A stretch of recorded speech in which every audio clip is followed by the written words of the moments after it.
Assalamualaikum warahmatullahi wabarakatuh. Hai adik-adik semua, kembali lagi bersama kakak Kak Anggi Novita.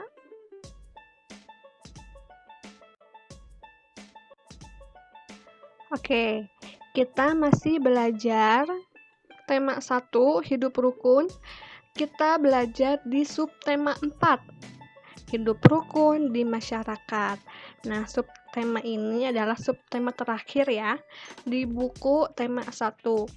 Nah, adik-adik, selama melihat video ini, adik-adik boleh sambil melihat bukunya atau membuka bukunya ya.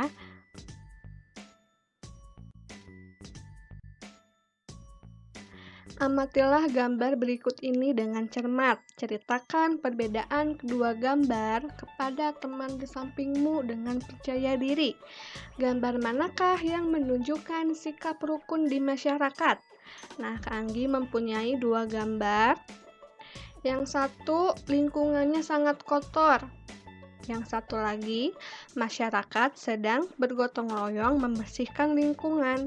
Dari kedua gambar ini, kita bisa bedakan ya, mana yang menunjukkan sikap rukun, mana yang tidak menunjukkan sikap rukun. Kalau dari gambar pertama itu lingkungannya sangat kotor, artinya masyarakatnya tidak peduli terhadap lingkungan sekitar. Berbeda dengan gambar yang kedua. Gambar yang kedua diceritakan itu masyarakat sedang bergotong royong membersihkan lingkungan.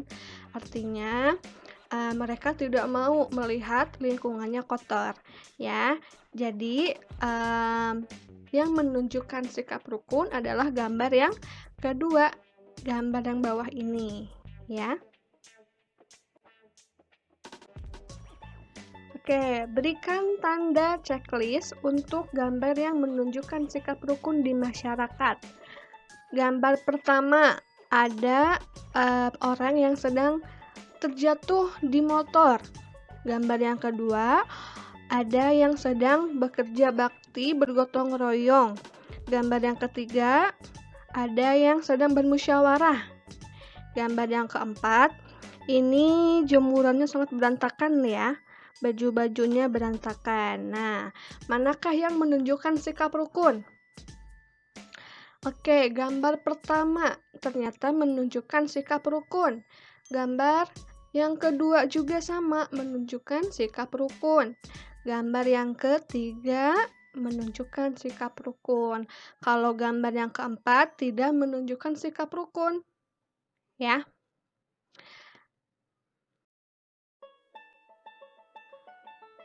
Membuang sampah di tempat sampah. Udin selalu menjaga kebersihan. Sampah-sampah yang berserakan dibuang ke tempat sampah.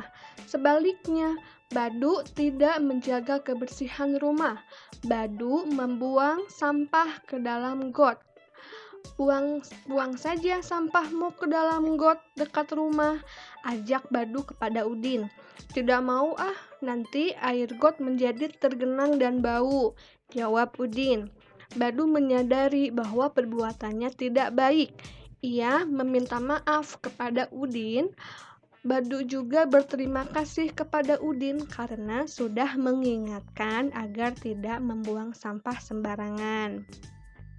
Ya, nih gambarnya Udin selalu membuang sampah pada tempatnya. Kalau Badu selalu membuang sampah di got. Nah, ini perilaku Badu tidak untuk dicontoh ya adik-adik.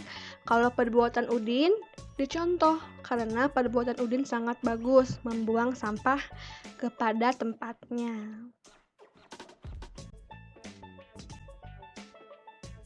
Nah, adik-adik, dalam percakapan tadi, Udin menolak Badu untuk membuang sampah sembarangan.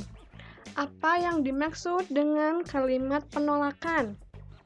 Nah, kalimat penolakan adalah kalimat yang diucapkan untuk menolak sesuatu. Biasanya, kalimat penolakan menggunakan kata tidak dan maaf. Dan diucapkan dengan sopan, diakhiri dengan tanda titik. Nah, adik-adik, kalau adik-adik mau mengucapkan kalimat penolakan harus dengan sopan ya, menggunakan kata tidak atau maaf.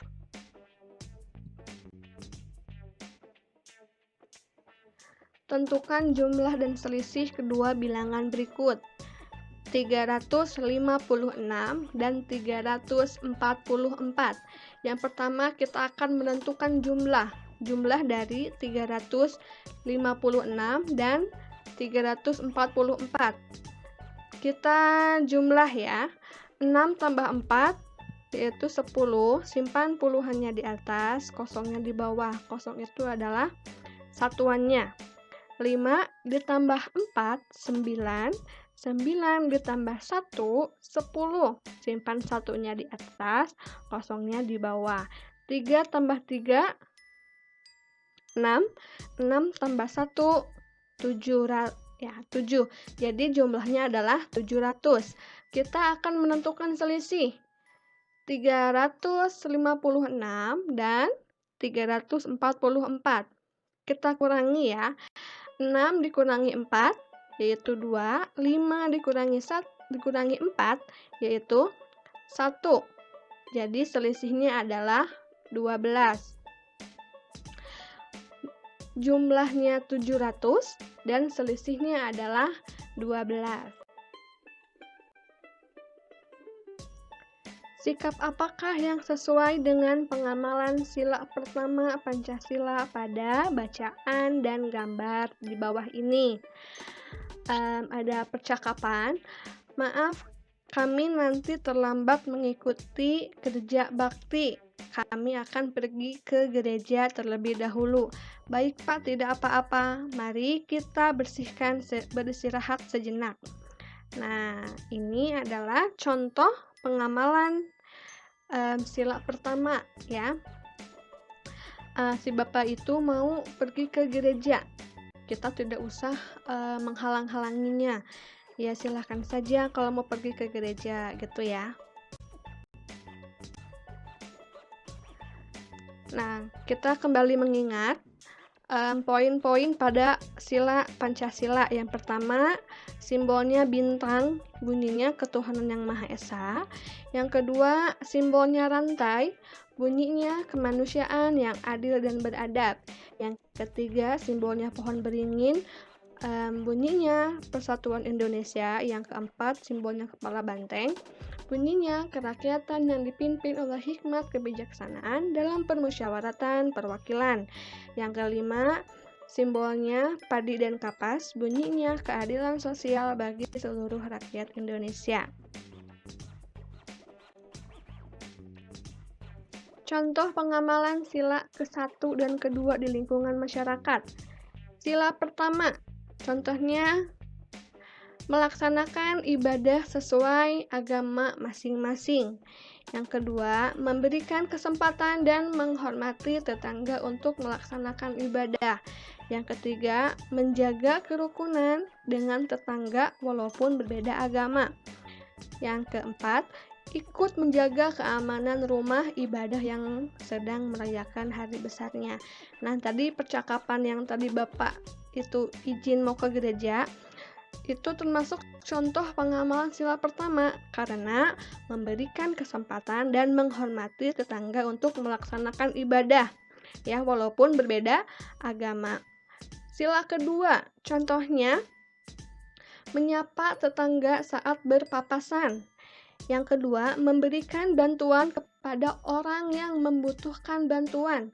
Yang ketiga, menolong sesama. Yang keempat, menjenguk tetangga yang sakit. Nah, itu merupakan contoh pengamalan sila ke-1 dan ke-2 di lingkungan masyarakat. Oke, ada 95 kue bolu dan 120 kue lemper. Kue itu disajikan dan dimakan 158 buah. Berapa sisa kue sekarang? Kita akan menghitung ya. 95 kue bolu ditambah 120 kue lemper dan dimakan 158. Artinya 95 ditambah 120 dan dikurangi 158. Yang pertama, kita jumlah dulu 95 ditambah 120. 5 tambah 0, 5, 9 tambah 2, 11, simpan satunya di atas dan satu lagi di bawah. 1 tambah 1, 2. Oke. Yang 215 dipindahkan ke atas dan dikurangi 158. 5 dikurangi 8. Karena tidak bisa, jadi angka 5 pinjam 1 ke angka 1 yang di sampingnya. Jadi 15 ya. 15 dikurangi 8, hasilnya adalah 7. Yang angka 1 ini itu hasilnya kosong ya. Karena kosong dia pinjam 1 ke angka 2, jadi 10. 10 diambil 5, jadi 5. Ya. Oke, jumlahnya adalah 57. Jadi sisa kue sekarang adalah 57.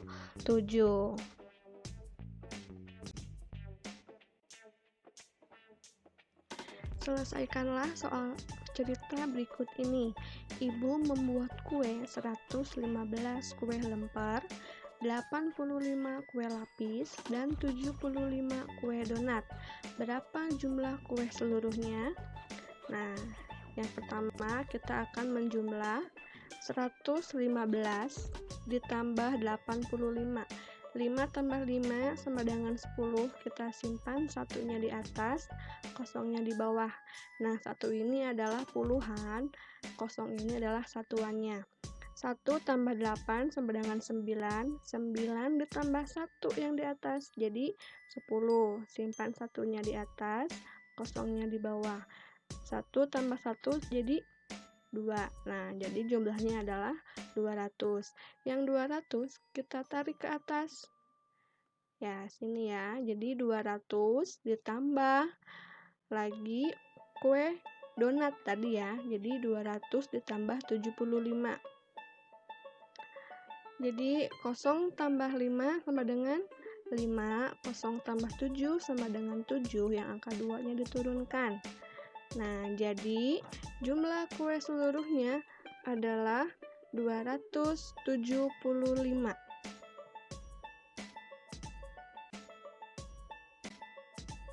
Contoh pengamalan sila Pancasila ketiga di lingkungan masyarakat. Contohnya yang pertama, bangga menggunakan barang-barang dalam negeri. Yang kedua, mempelajari tarian daerah. Yang ketiga, berteman dengan teman dari berbagai suku. Yang keempat, bekerja sama menjaga keamanan lingkungan sekitar.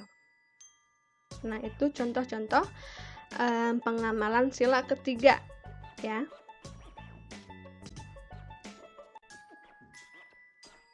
Contoh pengamalan sila keempat di lingkungan masyarakat.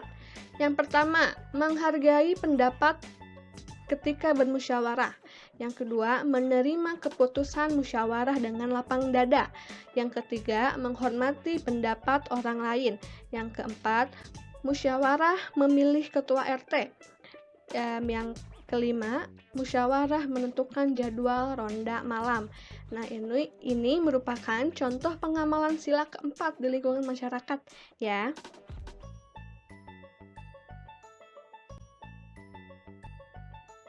Lalu, contoh pengamalan sila kelima Pancasila di lingkungan masyarakat. Yang pertama, gotong royong membersihkan lingkungan. Yang kedua, menjunjung tinggi semangat kekeluargaan dan bergotong royong dalam kehidupan. Yang ketiga, tidak hidup boros. Yang keempat, bersikap adil.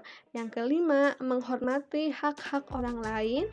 Yang keenam, menghargai hasil karya orang lain. Ini merupakan contoh pengamalan sila kelima di lingkungan masyarakat.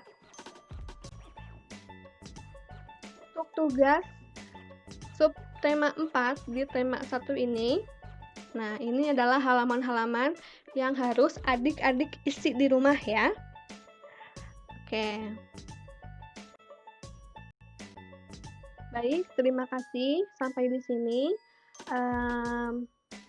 Kakak sampaikan. Selamat mengerjakan. Assalamualaikum warahmatullahi wabarakatuh.